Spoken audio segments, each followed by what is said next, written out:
many people look at the things like pollution, global warming, Yes. The mining of resources which are running out fast in all kinds of different materials, Sure. and say, well, it does seem to be racing towards some kind of a conclusion. Right. And the other sign the Lord said is the apostasy, the great apostasy. I mean, in fact, Jesus kind of in Luke says, when the Son of Man returns, will he find faith on the earth? He's not saying he will not, but will he?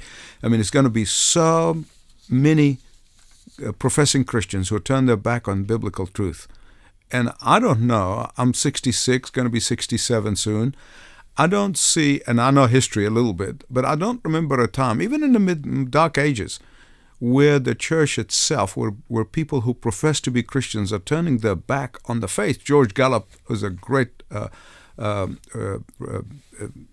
researcher. Yeah. Yes, he does a lot of polls. Yes. And George said that 65%, in America at least, I don't know about here, 65% of those who call themselves born-again Christians believe that there are many ways to God.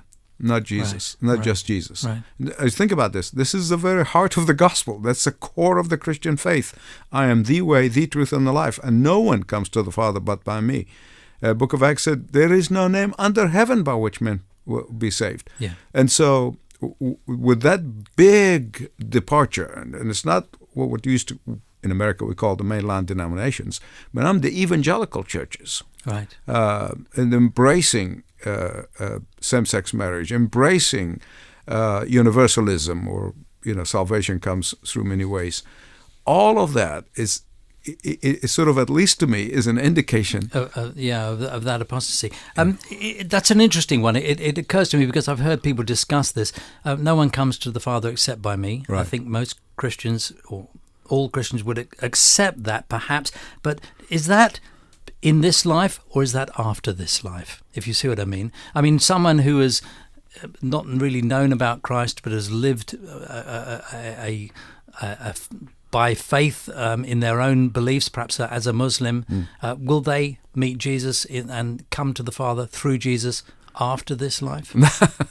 Well, that's a bit of a stretch, because it's not even in the text. I mean, there's no indication he's talking about the afterlife. In context, he's talking about now, here and now. And why would Jesus spend so much time talking about eternal judgment and hell and heaven, and the very case that he gives us, which is a real case, not a parable, of Lazarus and the rich man?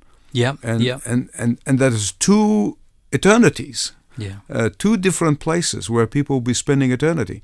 What if it's only after death will they become believers? Then Jesus died in vain.